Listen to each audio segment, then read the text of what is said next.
Hi நண்பா நண்பீஸ். நான் பள்ளி கல்வித்துறை பார்த்தீங்கன்னா, இந்த கல்வியாண்டுக்கான ஒரு புதிய நாட்காட்டி வந்து வெளியிட்டிருக்காங்க. Quarterly exam, half yearly exam, annual exam அது மட்டும் இல்லாமல் ஸ்கூலில் வந்து பண்ணக்கூடிய ஒரு சில முக்கியமான ஷெட்யூல் வந்து போட்டிருக்காங்க.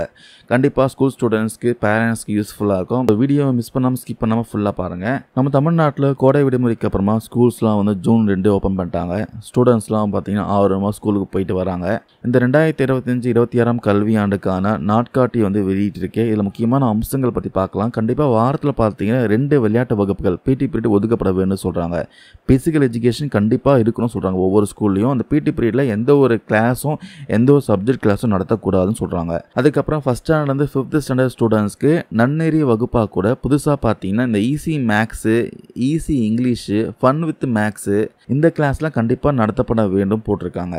அதுக்கப்புறம் 6th-லேருந்து 8th பார்த்தீங்க லாங்குவேஜ் லெபார்ட்டரி, அதாவது மொழி ஆய்வகம், அப்புறம் லைப்ரரி, கல்விசார் செயல்பாடுகள், கல்வி சாரா செயல்பாடுகளுக்கு பாட வகுப்புகள் ப்ராப்பராக ஒதுக்கீடு செய்யப்பட வேண்டும் போட்டிருக்காங்க. மாணவர்களுக்கு உயர்கல்வி வழிகாட்டி, உடல்நல மன்றம், சுற்றுச்சூழல் மன்றம், கலையரங்கம், வாய்ப்பாட்டு, நடனம் இது மாதிரி கல்வி சாரா செயல்பாடுகளை பாட வகுப்புகள்லாம் ஒதுக்கப்பட வேண்டும் போட்டிருக்காங்க. அதுக்கப்புறம் 11th 12th பார்த்தீங்கன்னா நீதி போதனை, மதிப்பு கல்வி, மனநலம் மற்றும் வாழ்வியல் திறன் ஆகியவற்றுக்கு பாட வகுப்புகள் ஒதுக்கப்பட வேண்டும் போட்டிருக்காங்க. இந்த மனநல வாழ்வியல் திறன் பாட வகுப்புகளை என்ன பண்ணோம்னா ஸ்டூடெண்ட்ஸ் வந்து அவர்கள் விஷயமா எழுதுறது, கவனம் குவித்தல், ஸ்மார்ட் இலக்குகள், உன்னை அறிந்தால் என மாணவர் சம்பந்தப்பட்ட நலன் சம்பந்தப்பட்ட பாடங்கள்லாம் எடுக்கணும்னு சொல்றாங்க.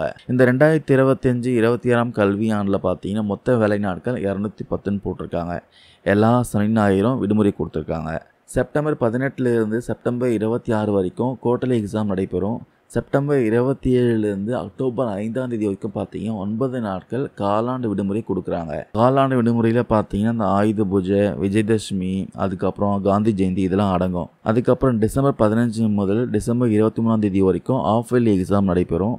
டிசம்பர் 24 ஜனவரி 5 வரைக்கும் பார்த்தீங்கன்னா ஆஃப் இயர்லி லீவ் விட போகிறாங்களாம். இந்த விடுமுறை பார்த்தீங்கன்னா மொத்தம் 12 நாட்கள் சொல்லியிருக்காங்க. இந்த ஆஃப் இயர்லி லீவ் முடிஞ்சு ஜனவரி 5 எதுக்காக ஸ்கூல் ஓப்பன் பண்ணுறாங்கன்னா ஜனவரி 1 2026 வியாழக்கிழமை வருது. ஸோ வெள்ளிக்கிழமை ஒரு நாள் தான் இருக்குது வேலை நாளாக. வெள்ளிக்கிழமை வந்து லீவ் விட்டாங்கன்னா சனி ஞாயிறுன்ட்டு 3 நாள் தொடர்ச்சியாக லீவ் கிடைக்கும். ஸோ வெள்ளிக்கிழமை ஸ்கூல் ஓப்பன் பண்ணால் சனி ஞாயிறு லீவ் விடுற மாதிரி இருக்கும். அதனால லாங் வெக்கேஷனுக்காக ஜனவரி 2 லீவ் விட்டுட்டு ஒரேடியாக பார்த்தீங்கன்னா ஜனவரி 5 ஸ்கூல்ஸ் ஓப்பன் பண்ணுறாங்க. அதுக்கப்புறம் 2026 ஜனவரி 14 முதல் ஜனவரி 18 வரைக்கும் பொங்கல் லீவ் விட்டுருவாங்க. அதுக்கப்புறம் 2026 பிப்ரவரி 1 பார்த்தீங்கன்னா தைப்பூச நாள். அதுக்கப்புறம் 10/4/2026 ஆனுவல் எக்ஸாம் ஸ்டார்ட் பண்ண போகிறாங்க. 24/4/2026 அப்போ தான் ஸ்கூல் லாஸ்ட் ஒர்க்கிங் டே. 25/4/2026 முதல் பார்த்தீங்கன்னா அடுத்த ஆண்டுக்கான கோடை விடுமுறை தொடங்கும் சொல்கிறாங்க. இந்த கல்வியெல்லாம் பார்த்தீங்கன்னா எல்லா சனிக்கிழமையும் லீவு தான் அனௌன்ஸ் பண்ணியிருக்காங்க. இருந்தாலும் பார்த்தீங்கன்னா இந்த மழைக்காலமாக லீவ் விடுறாங்க. பார்த்தீங்கன்னா மழை, பேரிடர் காலம் இது மாதிரி லீவ் விடுறப்போ அதுக்கு ஆல்டர்னேட்டிவாக பார்த்தீங்கன்னா சனிக்கிழமையும் ஒர்க்கிங் வைப்பாங்க.